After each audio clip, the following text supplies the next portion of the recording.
Yeah. What's going on, faithfuls? Some breaking news coming to you guys right now, live and direct from the NB Niners crew. My name is Mike. I'm here to bring you guys the breaking news with my man Nick. The 49ers are making trades, making roster moves. This is going to be important. So before we get to that, let you guys know where to find us. www.nothingbutniners.com is the website. There you're going to find everything. We got breaking news articles coming out over there. We have a podcast that we just dropped yesterday. You're going to see this video there also. But let's get down to the nitty gritty, guys. This is breaking news. Nick, what's going on over there, man? We got a lot of stuff happening in 49ers camp, and we got to talk about it, man. Some moves being made. All right, so we all know that this is an interesting thing because we've been talking about this for a while. Silverado Kev said the book of Eli is closed. I thought that was kind of funny.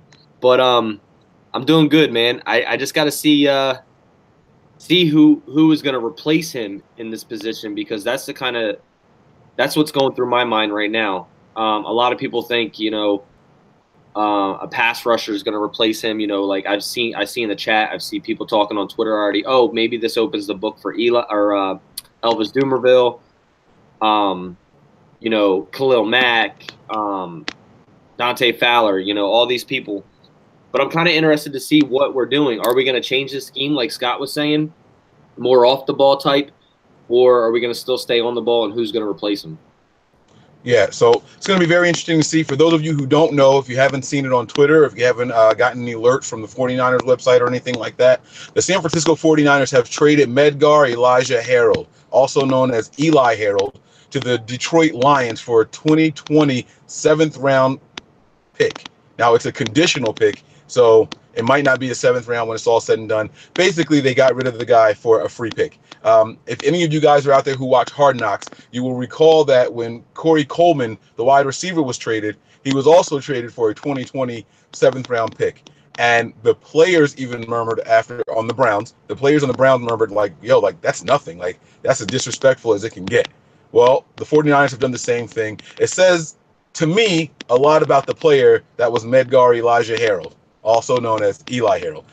The team just didn't seem to be satisfied with him. There were a lot of people who were making excuses for him over the years, saying that he set the edge well, he did his job well. But let's be honest, he was nothing fancy or flashy over here. And there were times where he seemed like a liability out on the field. The trade value would kind of support that also. Throughout his career, he's finished his career here with the 49ers with 57 total tackles. He had 1 forced fumble, 5 sacks in total. He had 2 last year and 3 the year before that. He was never a 16-game starter. Now, you take the starting status with a grain of salt because there are certain packages that teams just start with based off of what the opposing offense is going to do. So I don't count that against him. But he has played in all 16 games for, I believe, the last 3 seasons consecutively. So he was someone who was dependable, but the output just wasn't quite what we were looking for. And to echo what Nick was talking about as far as replacements go, I'm looking in-house. I know people are talking about, like you said, Fowler and maybe bringing back Dumervil, but as a pass rusher, he's not really going to be someone who is going to set the edge in the run game and have to drop back in the flats and seams. So I was looking at some of the players that were on the roster and looking at just the size. Now, Eli Harold is leaving here at 6'3", or 6'4", depending on what website you look at, and his weight is anywhere from 255 to 258. So I'm looking at guys who are comparable to that. That leaves us with Mark. I'm going to butcher this last name. Njoka. Yeah, Nzocha. He's 6'3" and 240. We have Dakota Watson, who's 6'2" and 245. And we have Peter Tamopinu, who is 6'1", but he's added some weight in the offseason. He's coming in around 250 right now. My unpopular hope and opinion for this position to be filled with is rookie Fred Warner. I know that he's light. He's 6'3". He's only 236.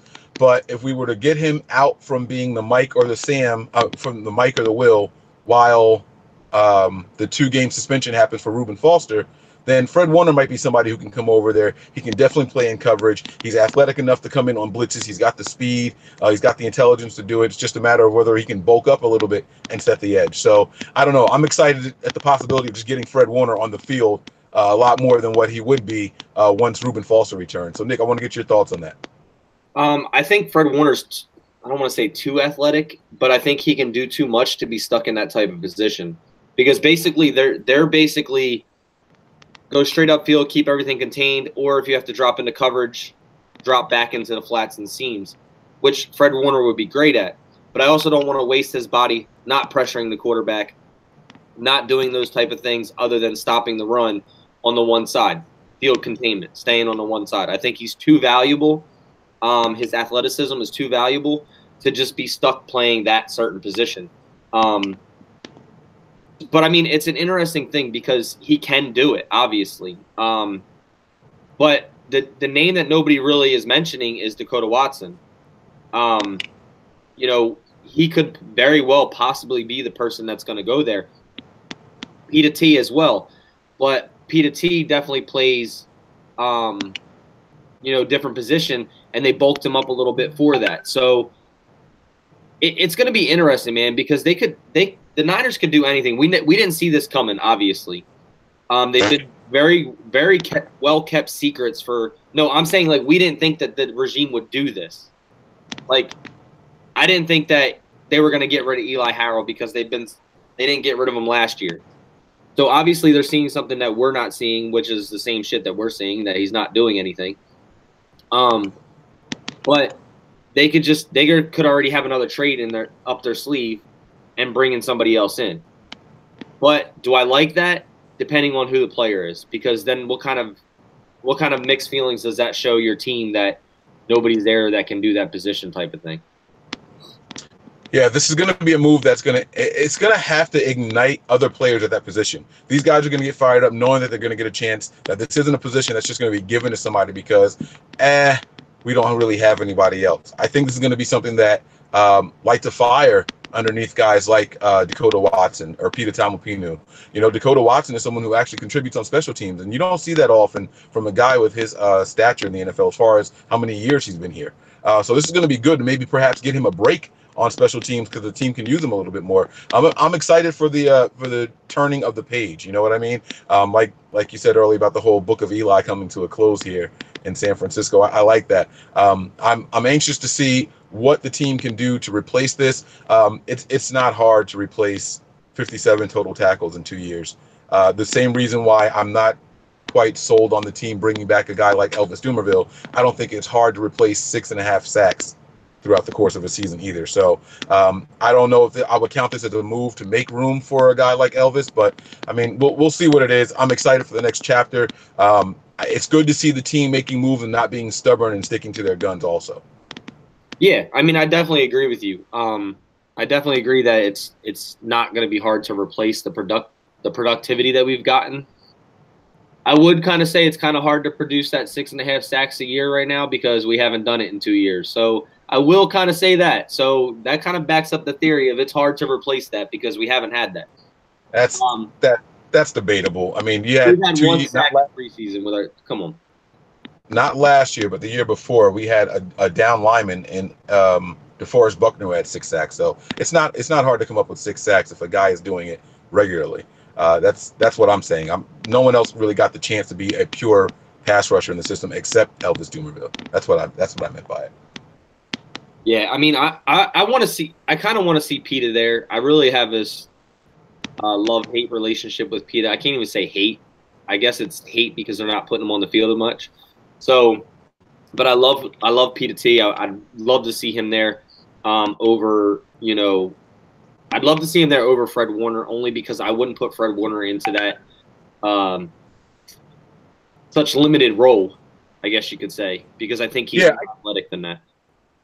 I get what you're saying with wanting to see Fred Warner do things where you can take advantage of his athleticism, put him in a position to make more plays, give him an opportunity to be more of a playmaker. So I completely understand what you're saying. So it makes a lot of sense. Like I said, I'm excited. I can't wait to see what the team does with their opportunity given right now. I guess we'll see in 2 days who's coming out there and what packages. Other than that, man, it's on to Indy. It's another day of news in San Francisco family world. But I'm excited, man. I'm excited to see. I'm more excited that we're not staying stagnant, that we understand there's a problem there and we're getting rid of the problems and replacing them. So it should be fun. Yep. So just a quick recap again for people who are tuning in late. Again, breaking news is that Medgar Elijah Harold, also known as Eli Harold, has been traded to the Detroit Lions for a 2020 conditional 7th round pick. by the San Francisco 49ers. Eli Harold is no longer wearing red and gold. Yeah, man. So I'm excited to be at that Detroit Lions game too, because that's the game I'm going to.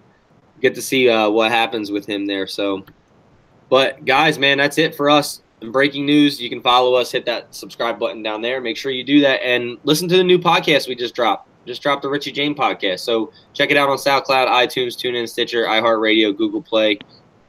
Anywhere you want us to be, we're there. So, guys, other than that, man, enjoy your Thursday. Above all else, stay faithful.